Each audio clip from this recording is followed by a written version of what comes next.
came to win, I don't mean to offend. The greatest on the mic, mightiest with the pen. Losing never been a choice, but a line is the same. Ascend and word, bending verbs, birth in the gym. Akin to the best, never aiming for less. Opposition so foul, got me calling for rest. Who's next to get bested? Mind, soul, and flesh is antithesis of mess. It's the verses of green. So long, better catch a God throwing blessings.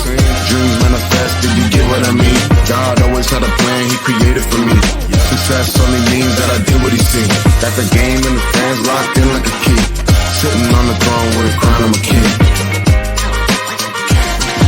Sitting on the throne with a crown, I'm a king. Yeah, I think we got one.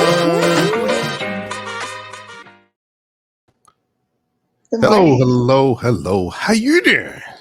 Hey, I'm feeling much better. I'm glad we got a chance to connect before we started this recording because there was a lot going on in this head and this heart and this atmosphere. Up in here, up in there, and up in here.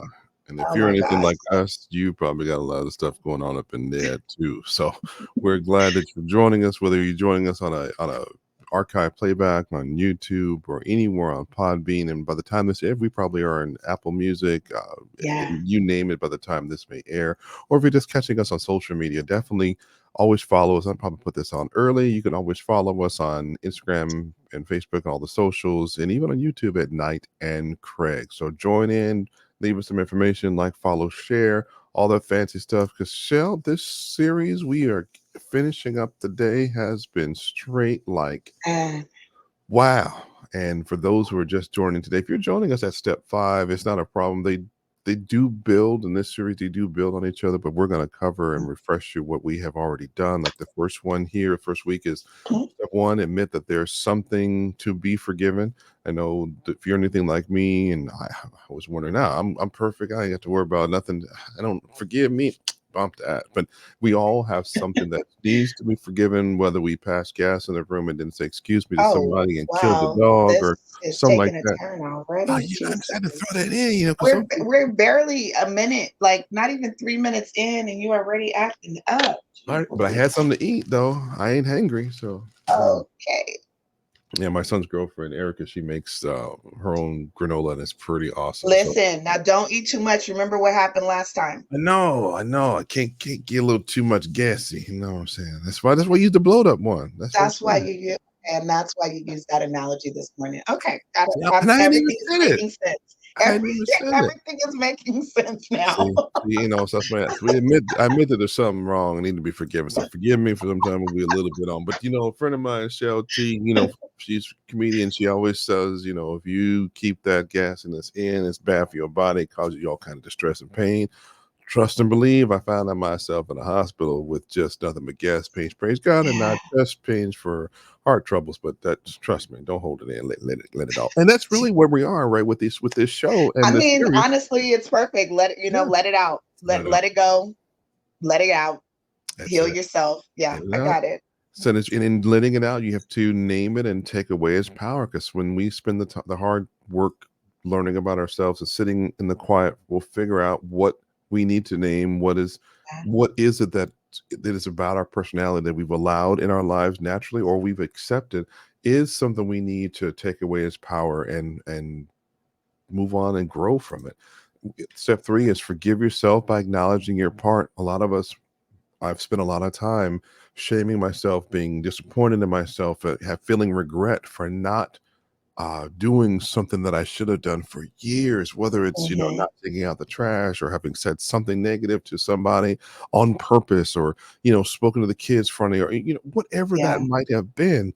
You got to give that away, name that as well, and forgive yourself, because what's gone is gone, and today is not yesterday, but today is the key and the foundation for the future, so for tomorrow. So we have to make sure that we forgive ourselves for what we've done. And 4 is forgiving your offender. Now, there are some offenses that are very, very challenging, that are physically damaging, emotionally damaging, even in some cases spiritually damaging. And for a variety of those, I don't have any experience. So I'm not trying to say that you just need to shuck it off, forgive it, and get up and move on, because it's not that easy, and it's not what I'm saying. But for those who've had any type of physical, mental, even spiritual offense done by someone, and you have to take the time that you need to heal and move forward. And even Mhm. if in that time it's sitting and doing nothing, but there's a point where so many days, so many years of nothing leads that road to something to be so much further. And Shell, off camera, we were talking about a Children of Israel story, and those of you who Mhm. even choose to follow a spiritual path of Mhm. enlightenment or God path, whatever. I mean, the story of the children of Israel, they took 30 or 40 years in the desert trying to get to a journey that should have only taken them, 12 miles, could have been a few hours or half a day. But you Right. realize to have taken a 40-year journey to go 12 miles, that I don't, that doesn't seem like it's a normal thing when you just read about it. But when I look at my life and I realize that it's taken me 35 to get from when I used to do graphic arts and design at 18 to being Mhm. at it now 35 years later. And yeah, is that a vocationary thing and that's different? Yes and no. When we Mhm. know we were supposed to have done the things we were supposed to have done 20, 30, 40 years ago, and we choose not to Right. for the sake of someone else, and then you could get back to it kind of like well, maybe I should have gone back to that. It's all related. So we just Mhm. encourage you to get the help you need, take the time you need. But when you take that time to get started, get after it and get all the help that you need. Dr. Knight's available. She's a brilliant coach. We know, sure, she and I know an assortment of other coaches that can also help, whether it be locally, virtually, Mhm. like we are here, to give you the style and help that you need. But the important thing is to help. And so, and we've used a lot of analogies in terms of like, what is it, the Alcoholics Anonymous step program, where admitting you have a problem is the first step to recovery. And this, what these steps are, is helping us admit to needing help and getting on the road to recovery. And Shell, You've done a beautiful job going through all the steps and explaining them. I know when we first started, and I was like, yeah, I think, it'd be a great show. It's kind of a redo for me. The original um, take was on my own channel, but I think this is really an important topic as we talk about helping people and helping families and, one individual at a time get through the traumatic, issues or traumatic things that have happened to them. And how do I move forward? How do I move from this X to where I'm supposed to be? How do I, and that's the X that we talk about being in a particular spot, being stuck, but then the next X that we go to is where we're supposed to be. X marks the spot. It could also be relational, meaning I'm transitioning in relationships and I'm going from this X to another, or mhm, what have you. So, like Craig said, that this has been a journey for us, and the ultimate goal is to get to this place where we've done all, steps 1 through 4, and we get to step 5, and it should be this this opportunity to really yeah, redefine the life that we want after acknowledging all of the steps 1 through 4 to get to the point where we can let it go and live. And what I want to remind our listeners is that you may be at different places with different issues or different areas in your life as it relates to things, your exes, right? So you might be on step 1 with one thing, you might be on step 5 with another. Continue to give yourself the grace that as you identify each of these areas in your life, that you take the time yeah. to address each of the steps as thorough as possible so that you can make sure that you are living the life that you're designed to live, and it's walking in your truth, not in the truth that you've allowed other people to dictate for you, but in the truth that you see possible for yourself. That's a great point. And for me, I started celebrating that. I think at some point, well, by the time this airs, I did a post about doing that. But I think as we have been going through this, I think, like you mentioned, there's certain parts of our life we start to do the steps faster. You Mhm. get to a 5, and I'm not always. Well, let me ask you, Shelly, do you think it's possible sometimes to get to a 5 before we finish a 2? But we still have to finish all the steps to be thorough. But is it possible to kind of get to conquer a step before I step love I 5? love I really, really love that question. In a previous episode, I shared that sometimes if we're dealing with one issue, we may realize that there's a branch or there's some sort of root or there's something that's connected to another thing. Sure. And by addressing that one core issue, it's possible to bounce around a little bit. Mm. But the core that's holding those things together, I wish I had let me see if I can think of an example. Okay, so I'll use my relationship prior, my divorce, when I realized in my first marriage that I was an enabler. I shared that story many episodes ago, back in season one, that I was identified as an enabler by a counselor that I was working with through Al-Anon and helping my spouse at that time go through their recovery process or be of whatever support. But I didn't know that I was an enabler. Okay. So I identified that as an issue. And then I was able to conquer that in that one relationship. I didn't realize that enablement for me showed up in multiple ways at that time. I only thought it was related to that relationship. So then I get into my second marriage and I'm exhibiting some behaviors that are different. Like I've been able to acknowledge I'm an enabler. So then I started speaking up. Hey, I don't want to do this, but I would still do it. Right. So the root of it, at the core of it, was I wanted to help, but I needed to understand that what help looked like. It wasn't me doing everything. It wasn't the expectation of this person that they could. I was a doormat, or that I needed to speak up, but also be very firm. And so then when I learned how to do that, in my third relationship, I was like, I'm not ever doing that again. Right. So you can see the core was really the help. It was helping others and being there for them. The enablement, I needed to be able to speak up and say what I wanted, even if it meant losing that relationship. So now in my current relationships, not just my marriage with my husband now, but with my friendships, I know what that now looks like. So I've been able to jump to acknowledging what it is that I'm doing, the behavior or the pattern that I've identified, and get down to what's my part, which is step 4, right? Excuse me, step 3, which is what's my part in that. And then from there, I don't have to worry about the offender anymore, because I realize it's me. It's me owning why I'm doing what I'm doing. So then I'm able to then open up and let go. So it looks more like 1, 1, 3, 5 versus 1, 2, 3, 4, 5, because I've already done the work on 1 through 5 in those other 2 scenarios. Hopefully that's not convoluted and you were able to No. follow that. Yeah.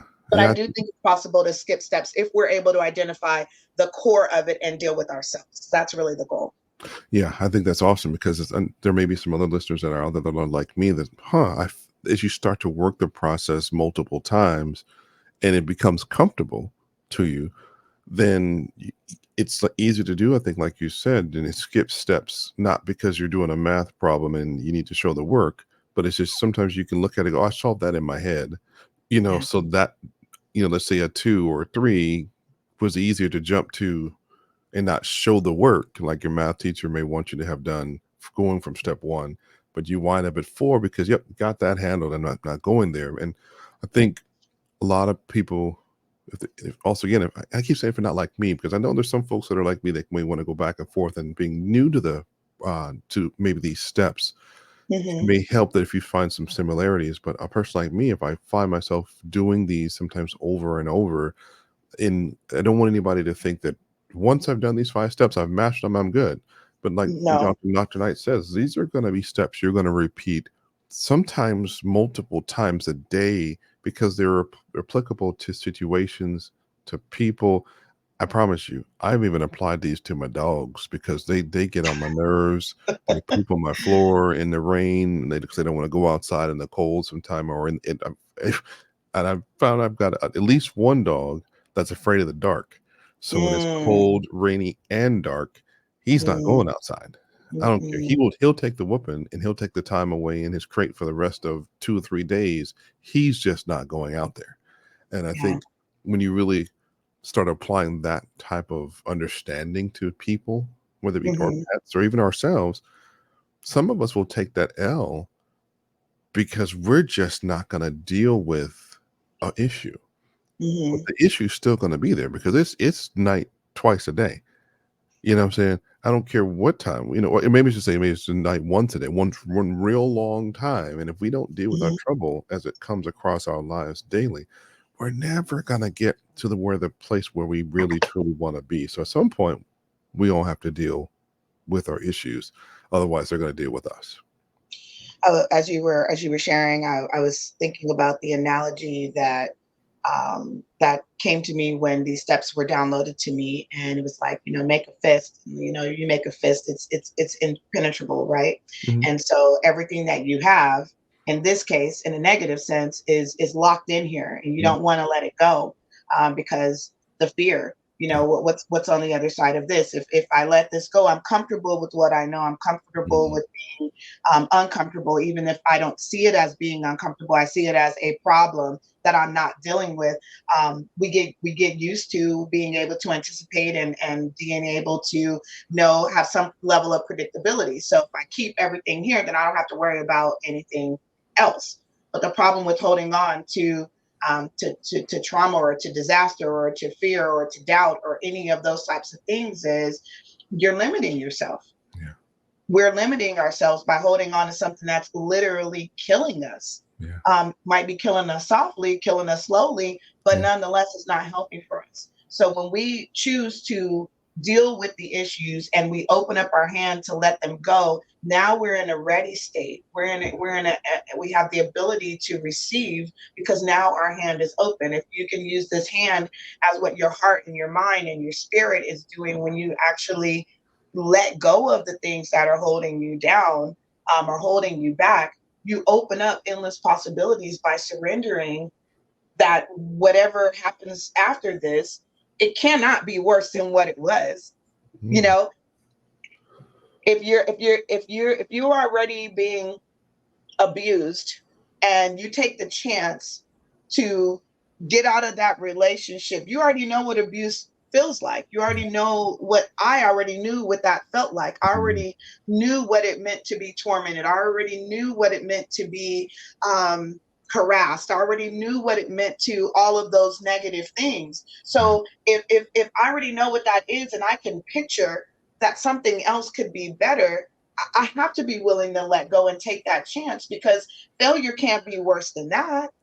At least I'm moving in a direction that I know I'm creating and that I'm the author of that story. I control that narrative versus having someone dictate to me what my life is going to be in perpetuity. You know what I love though? You said something just now that when I realized that I have to take responsibility of the narrative, there's so often I'm not sure how many of us really like to be the author and controller of our own narrative because that means we have Mm, to take responsibility for the L's and the W's. yes, And yes. so often we really want the accolades and the benefits but without any of the responsibility and obligation. And Hmm. I was like that for years where, my parents, I talk bad about them sometimes on the show and you get after me about talking about your Uncle Johnny and your Aunt Eunice. And I my Hmm. mom and dad, but I'm gonna call them by the other government names.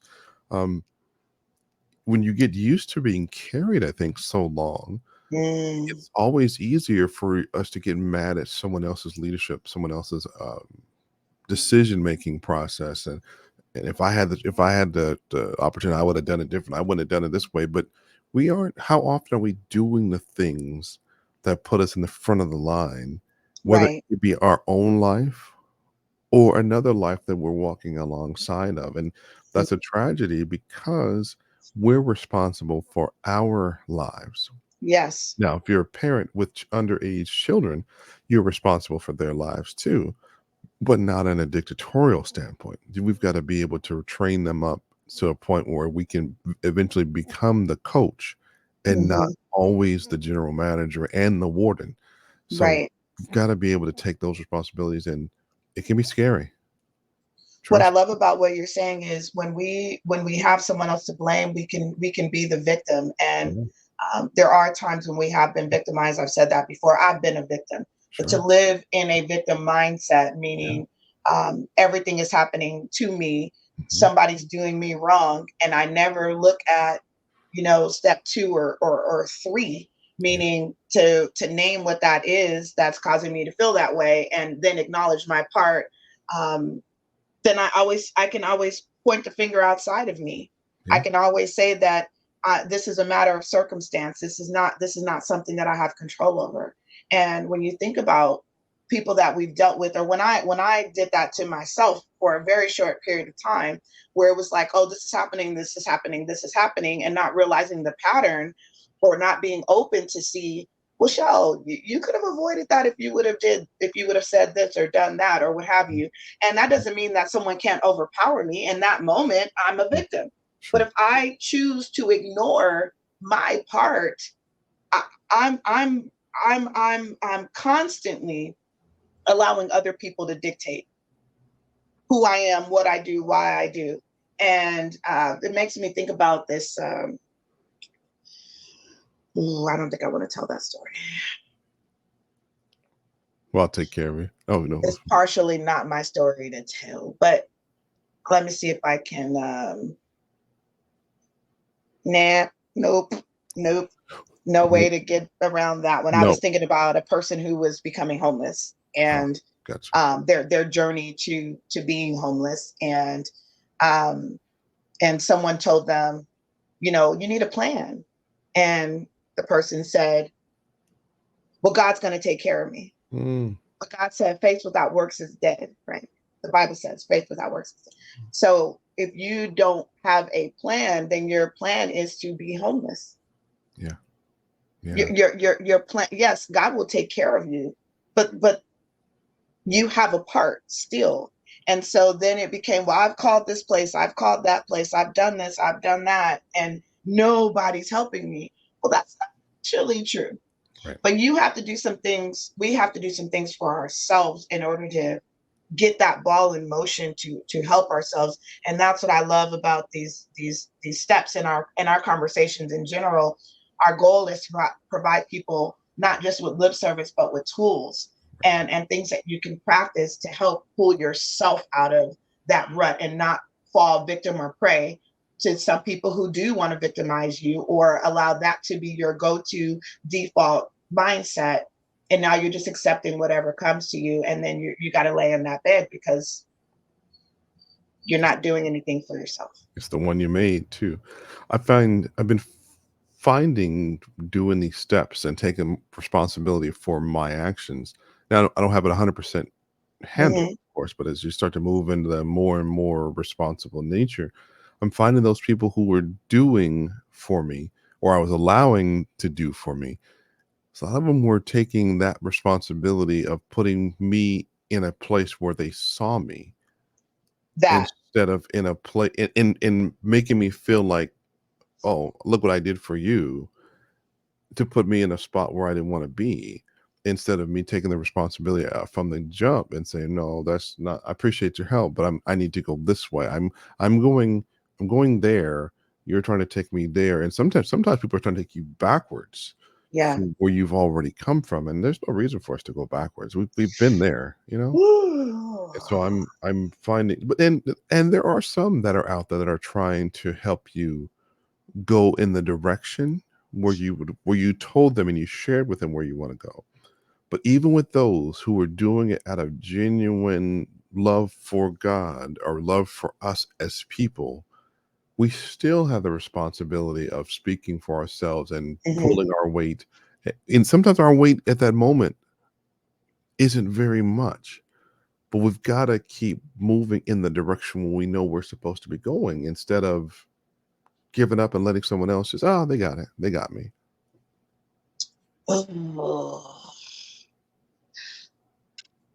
Why are all the okay?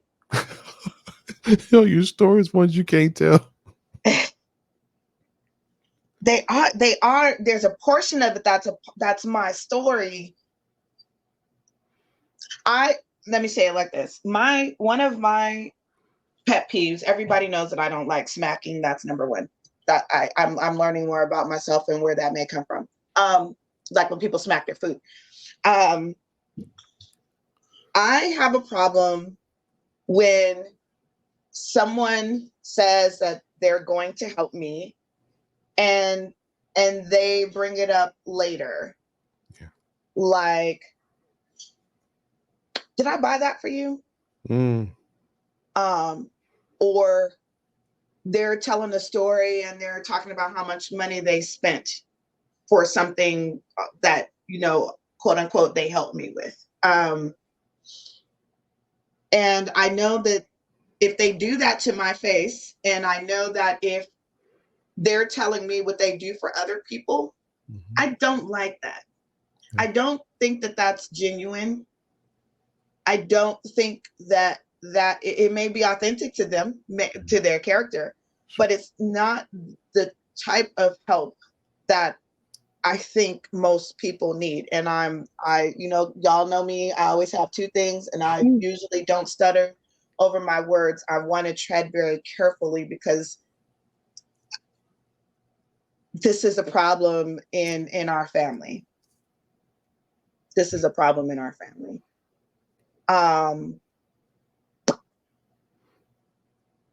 Past, present, and I want to break that. I've broken it for my family. Yeah. I think it's a generational thing, and part of it is how our parents inherited leadership roles, with the death of their mom at a very young age. And so then everybody had to pull together to help, which is a beautiful thing. My mom has an interesting story about God chastising her when she was in a position to help certain family members. And she was like, well, it doesn't seem like they're grateful for it, or they weren't giving her the acknowledgement that she felt she deserved and or wanted. And God told her, this is her story. She said, God told her, you're praying for them to get saved. You're praying for them to call and pray and pull themselves out of this situation, but you keep answering.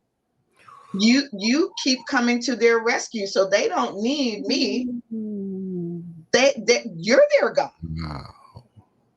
So wow. There's a piece in there that is important, that we may be in a position to help, but the way that we help and defining what help looks like and understanding what help looks like from that other person's perspective, meaning have a conversation of what would be helpful, because it may not be helpful for you to pay my bills all the time.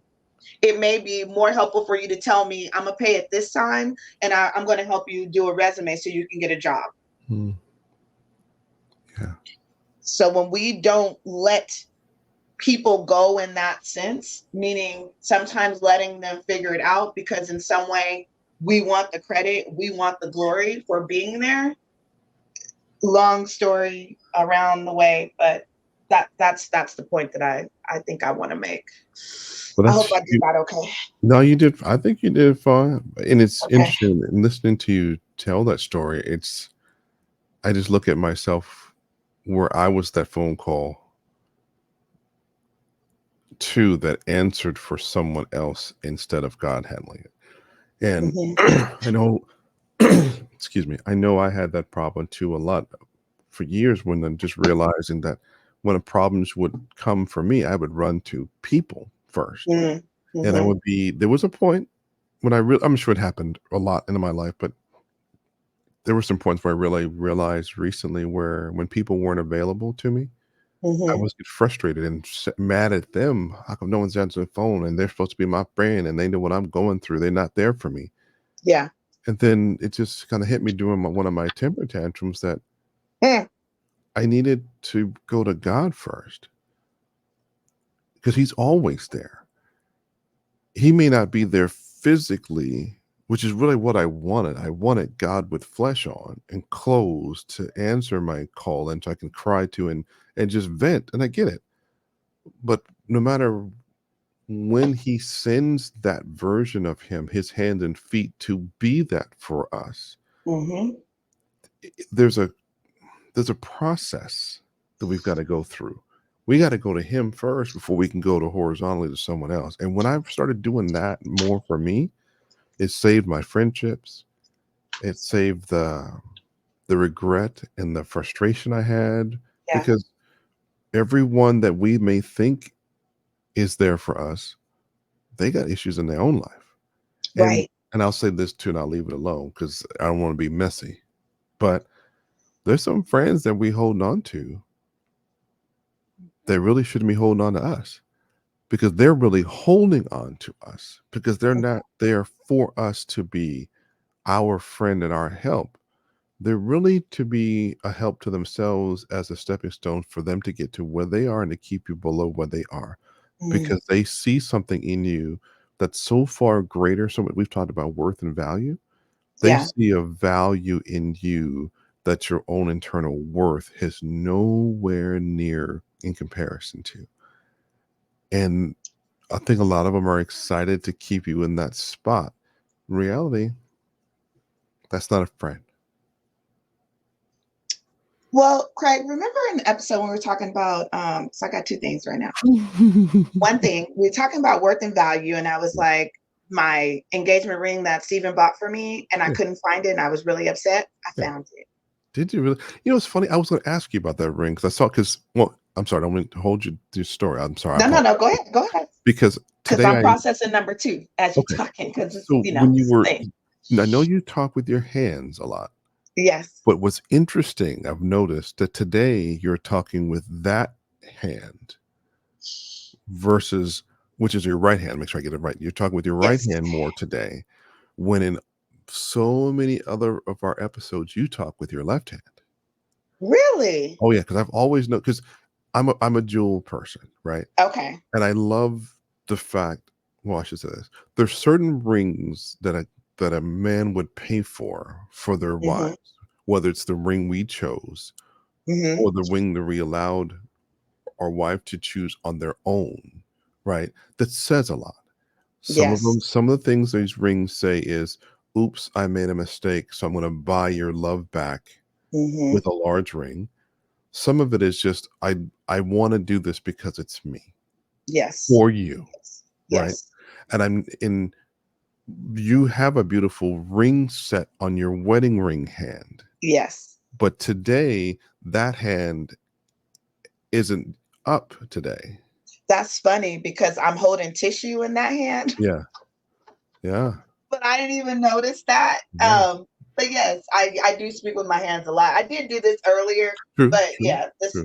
yeah, there's tissue in this one. But that's an interesting observation because this ring does say a lot, and I won't go into the whole story. Um, but my first marriages, I know that my husbands didn't buy those rings. And Mm. so this one, while it's peridot and crystals, my husband bought this ring for me. And it represented so much about our relationship and our family. It's green. He's a frogman, retired Navy SEAL. So that was kind of different. And then there are 2, 4, 6, 8 crystals.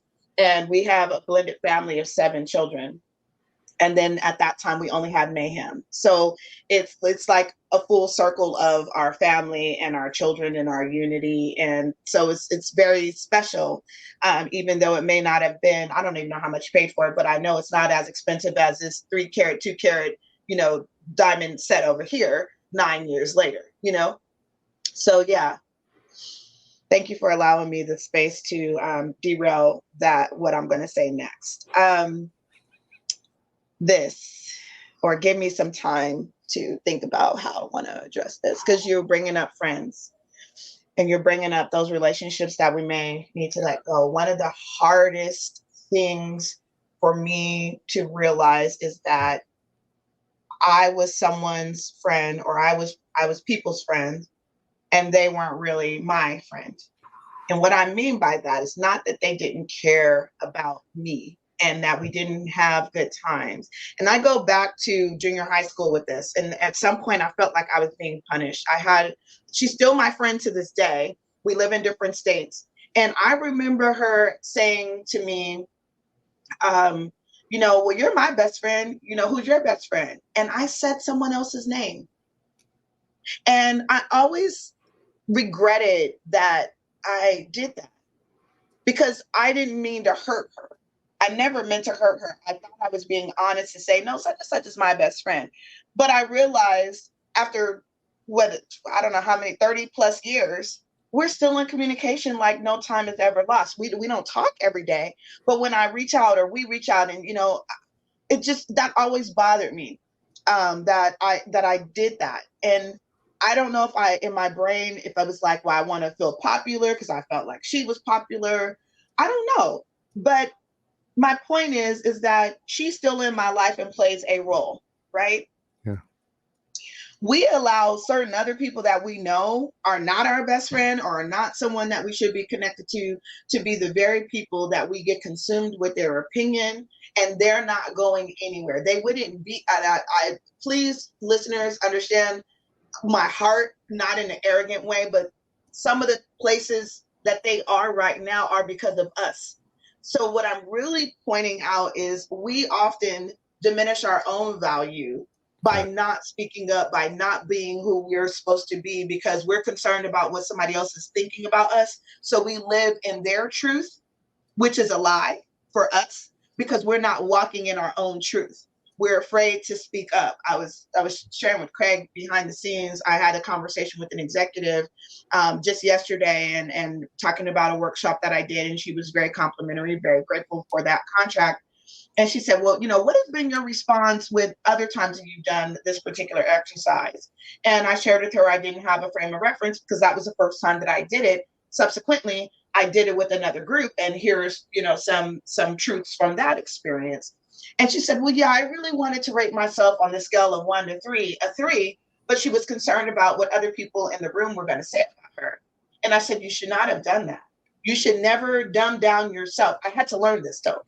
You should never dumb down yourself for other people, because you're walking in their your perception of their perceived thought about who you are, who you're trying to be.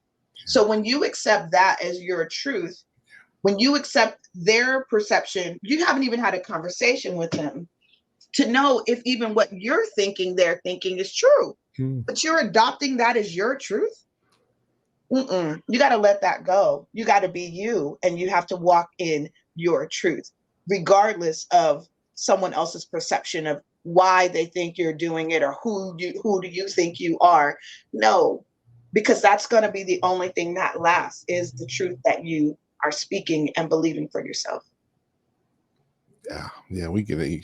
That's a mic drop moment. You can stop the show right now on that, because I know there's so many of us out there that we've grieved the loss of friendships for that reason you have right there. In fact, if you don't mind, can you put that back up? Oh, absolutely, Because absolutely. that, for those who may have joined late or wanted to write that down, I encourage you to write that down, because when we're living someone else's truth out in our lives, we Yeah. become inauthentic. We become the liars. And some of Yes. us really like to beat our chest with, "Oh, I am who I am, I who I am." But are we though? How many businesses have we built for other people Mm, versus taking the time to build our own? How many marriages and relationships have we saved for other people, allowed ours to fall into ruin and destruction? How many children have we counseled to renew and restore parental responsibilities and parental relationships between husband and or father and child, mother and yeah. child, when we let our own relationships with our children fall into ruin, and our kids wind up someplace else wondering, why aren't our parents here to save me? They're Mm, out there saving all these other people. What about hmm. me? And so I know I've definitely been consumed a lot with several friends, and most of them aren't even in community with me anymore. Hmm. And that's okay, because the truth is we've got to do what we've got to do. Just like Yes. they got to do what they got to do. It's okay for us to be able to take time and effort and to be intentional for us. I'll say this. I'm learning uh, to do this. I promised myself Hmm. I would take the same level of passion and Hmm. intentionality that I use to help somebody else do Hmm. their thing, Hmm. but I'm gonna do it for my thing. Yeah. And I've noticed and found that it has been one of the most therapeutic things for me, because I feel free. Yeah. I feel thankful to the Lord for what He's doing, and I'm seeing the fruit of that. It's just I seem the harvest fruit from that effort and that intentionality of doing it for what I'm supposed to be doing. Because Yes. we have to also be careful and say, I'm not saying don't help people. We have to be Right. discerning and listening to what we're supposed to do and do that. We Yes. also have to be discerning and understanding and perceptive, read the tea leaves, read the room, and know when is our season over, because each one of these relationships we played a part. Maybe it was this role the part we were supposed to play. Maybe it wasn't. But it's in Hmm. the past. It's done. Can't feel regret for that. But Hmm. now when it's time to move, Yeah. we gotta move. I like that because it reminds me of something that someone said in a workshop I did recently, and they're transitioning from one job to another, and she said, "Wow, I wish I would have had these steps or this knowledge before." She Sure. said, "But now I'm starting with the foundation that when I Mhm. move into this new role, I'm gonna be intentional about using this information." And I'm saying that to say you may not have known. This is why these steps are important. You may not have known what you were supposed to do before. Yeah. So you have to forgive yourself of what I say that a lot about myself. I can't tell you what a what an important part of that knowledge was healing for me on my journey, meaning the things that I had never been exposed to ever before that day, Yeah. before that year, before that hour. There was no way for me to know how I was supposed to respond. Right. Right. But once I gained that experience and that knowledge, and then I can use that as wisdom going forward to apply in the future, that's liquid gold, and so no, you may not have known. You didn't know what you didn't know. But now is your opportunity to really learn what living can look like for you by letting that other stuff Yeah. go, Yeah. forgiving yourself. If someone took advantage of you, I remember in session four, episode four, Craig. You were talking about you were talking about there was a very specific point. Anyway, the people who had did you wrong, Mm. you didn't want to have conversation with them, you didn't want to be in fellowship with them, and how dang it, there's the first time for everything. Anyway, you got to let it go. Yeah. You gotta let it go. It'll come up again. Yeah. Just Well, gotta as let it go. yeah, and we're coming to an end of this series, and we're coming to we don't know what the next series is going to be. We have a list of hot topics, and I'm sure in our notes we probably have what's coming up after this one that we'll post on social. And hope you guys are really enjoying this. The new shorts we're putting out, we're trying to do a lot of effort in there to give these tools, and you'll start to see the points come out 1 through 5, and the summaries will come out because we want people to have tools. And so those of you who are comic book fans like myself, we want you to be like Batman. You want to have a utility belt full of tools that you know how to use because they become useful. Because if we're not careful, you can use the wrong tool for the wrong job. And I don't think anybody really needs to be using a hammer to put in a screw, or a hammer to put in a glass window, because a lot of our hearts are glass. And sometimes tapping too Mm, hard with a strong, real hard, solid object really will break and cause those to crack. And we, oddly enough, can find ourselves getting hurt, not by the person who hurt us, but sometimes we can hurt ourselves doing the part of cleaning up those broken pieces in an effort to put our hearts back together. So be careful. Use the tools wisely to help yourself first. Learn how to use these tools before you really start to use these tools on someone else. So just be careful. We always encourage you to continue watching our show, following us, like us, share us on Instagram and Facebook, Knight&Craig. Follow us on Podbean as well. So those of you who like the audio versions only, we have mhm. those that are available to you. And I think is that it. Did I get it all right this time? I think you did. I do want to say that you mentioned like this is the end of the series. This is just the end. This is the end of this series, but not Mhm. the end of the season 2. Season, yeah. So there's going to be plenty more to come.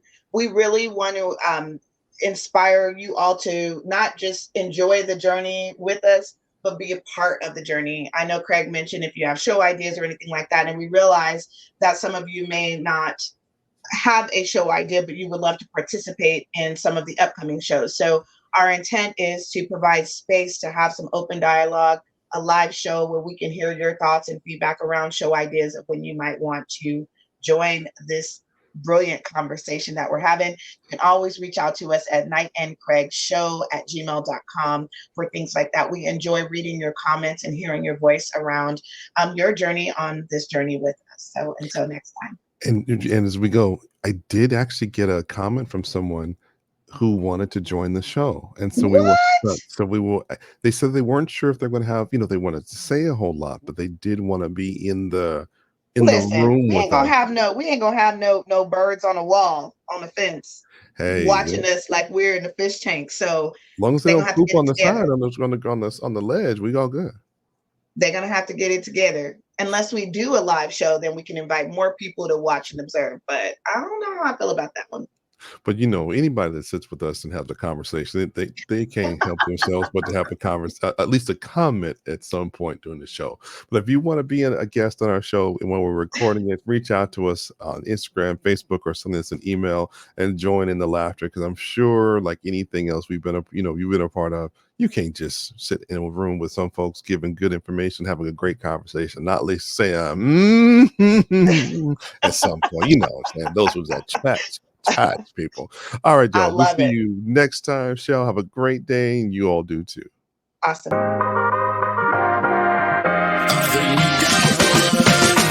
I came to win, I don't mean to offend. The greatest on the mic, mighty is with the pen. Losing never been a choice, but a line is the same. Ascending word, been in verse, birth in the gym. Akin to the best, never aiming for less. Opposition so foul, got me calling for rest. Who's next to get bested? Mind, soul, and flesh is antithesis of mess. It's the verse is supreme. So long, you better catch a God, throw him the scenes. Dreams manifest, did you get what I mean? God always had a plan, he created for me. Success only means that I did what he seen. Got the game and the fans locked in like a key. Sitting on the throne with a crown, I'm a king. Sitting on the throne with a crown, I'm a king. Yeah, I think we got one.